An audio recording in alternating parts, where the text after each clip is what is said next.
Hola, ¿qué tal? Mi nombre es Ricardo Carreón. Me encuentro hoy en las instalaciones de Televisa Chapultepec en compañía de mi colega Ana Patiño. El día de hoy vamos a hablar acerca de lo que es la profesión del comunicólogo, tomando como ejemplo a uno que ha trascendido en los medios a nivel nacional, el señor León Krause. León, ¿cómo estás? Muy bien, me da mucho gusto estar con ustedes. Hola, León. Vienes de una familia muy importante, pero desde un principio quisiste labrar tu propio camino dejando atrás el reconocimiento por tu apellido. ¿Cómo fue el dar ese gran paso de desligarte de tu familia y poder adentrarte por ti solo al medio? ¿Qué sentiste en ese momento? Bueno, fue un proceso complicado y largo, por supuesto. Comencé hace ya 18 años, a los 17 años, así que llevo más de la mitad de mi vida en ese camino.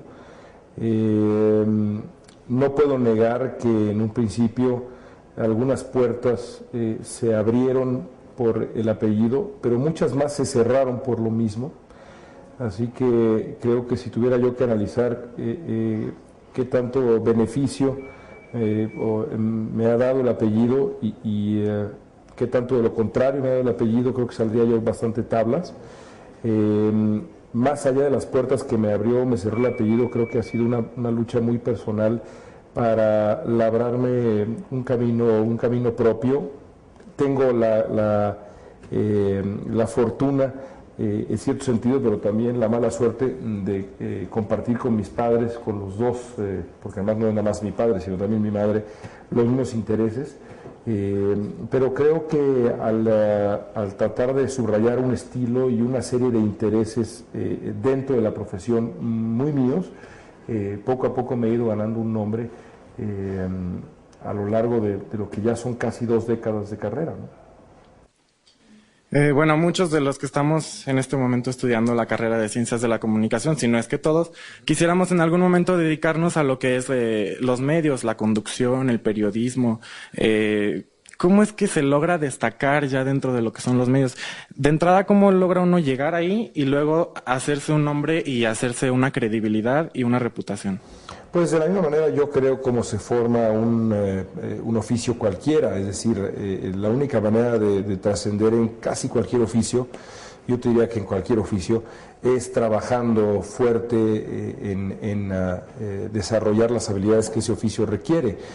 Yo he escrito, porque de ahí vengo, y a pesar de que hago radio y ahora hago televisión, yo vengo de la palabra escrita porque para mí es el origen de todo. Y en el fondo el noticiero en la televisión, por ejemplo, pues sí, es por supuesto la presencia frente a la cámara y demás y lo que fuera, la habilidad de la entrevista, pero sobre todo es el texto que está escrito en el prompter y la manera como uno lo puede transmitir al público, así que también el origen es la palabra escrita. Y yo llevo escribiendo, como decía hace un minuto, casi 2 décadas ya de mi vida, casi la mitad de mi vida. Así que eso es lo primero que yo te podría decir, ¿no? Trabajando muchísimo, dándote cuenta que hay que desarrollar una serie de habilidades sin las cuales las puertas simplemente no se abren. Y después, siendo insistente, también aprendiendo a tragar las dificultades, a aprender de las dificultades, a saber que vendrán derrotas y que no hay puerta que se cierre sin que otra se abra más adelante, teniendo también mucha fe y pues honestamente también un poco de suerte, ¿no? ¿Cuáles son los obstáculos que se le han presentado para poder llegar ahorita en el puesto donde está? Muchísimos obstáculos. Yo desde el principio de mi carrera, como te decía antes, encontré antagonistas, encontré gente que me cerró puertas. Muchas de esas puertas me las cerraron por razones que no tenían que ver conmigo, sino tenían que ver con mis apellidos, pero otras seguramente también me las cerraron por diferencias con mi estilo, con la manera como yo hago las cosas, con la manera como yo me desarrollo en mi profesión, y tuve que aprender de esas derrotas. A mi edad ya sé lo que es perder un espacio en los medios de comunicación, perderlo injustamente.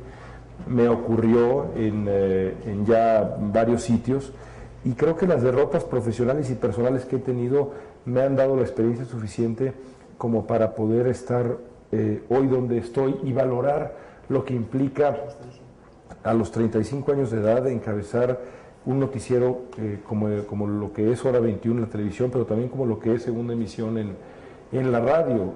Es una oportunidad que valoro y que cuido y que quiero profundamente, ¿no? Es como un auténtico tesoro para mí, ¿no? Bueno, recientemente aprendimos que diste una charla en el TEC de Monterrey acerca de la responsabilidad de los contenidos en los medios de comunicación. Tú, a grandes rasgos, ¿a quién le atribuyes esa responsabilidad? ¿A los medios como emisores o al receptor, que es lo que pide de los medios? Es un debate que conozco muy bien porque es el mismo debate que yo enfrentaba siendo alumno de comunicación. Y como te va a pasar a ti y como le va a pasar a casi cualquier estudiante de comunicación, aquel que diga que tiene resuelta esa ecuación, yo creo que está mintiendo. En mi época de estudiante, que uno es romántico, pensaba que la responsabilidad única, era del emisor, es decir, de quien produce los contenidos. Luego cambié de opinión y pensé que la responsabilidad, la gran medida de la responsabilidad era del receptor, de las audiencias, que tenían que exigir más. Ahora, estando de este lado y recorriendo estos pasillos de la empresa que provee de contenido audiovisual al 70% de la audiencia en México, creo que la responsabilidad es compartida y no hay una respuesta fácil. Creo que la audiencia tiene responsabilidad. Creo que ese asunto de que, bueno, pues es que consumimos lo que nos dan es una respuesta que no es suficiente. Creo que la audiencia tiene responsabilidad. Creo, sin embargo, que si, digamos, tuviéramos que establecer porcentajes, diría que 40% responsabilidad de la audiencia y 60% responsabilidad del emisor. Si no pensara yo eso, evidentemente no estaría yo en la televisión tratando de proveer de contenidos distintos y de mayor calidad a la audiencia que nos recibe noche a noche en sus hogares. Pero yo creo que la responsabilidad, para contestar tu pregunta de manera puntual, es compartida. Bueno, ¿qué responsabilidad implica el tener algún espacio en algún medio de comunicación para poder expresar tanto las ideas, puntos de vista y también la información, que es lo más importante? Es una enorme responsabilidad. Es una enorme responsabilidad. Imagínate es decir, en la gente, digamos, el tamaño de la audiencia con el que yo me relaciono, digamos, son 100,000 personas en la radio y yo creo que un poco menos en televisión en este instante. Imagínate lo que implica salir todos los días durante 3 horas a hablar frente al Estadio Azteca. Todos los días, 3 horas. Y la única persona que tiene un micrófono eres tú.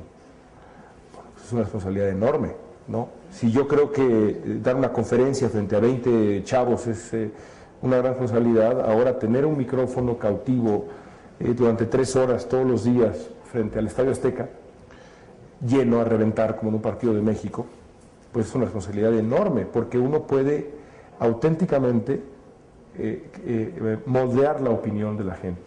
Y yo creo que no hay nada más peligroso si se usa mal, y al mismo tiempo hay pocas cosas, no voy a decir no hay nada más virtuoso porque sería ridículo, pero si se usa bien, hay pocas cosas más poderosas y potencialmente virtuosas que la comunicación masiva. Así que yo creo que es una responsabilidad absolutamente enorme, ¿no?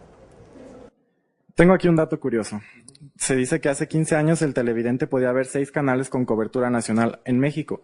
Actualmente el 29.4% de la población tiene acceso a televisión de paga, es decir, un abanico más grande de elección de sus contenidos. Pero para la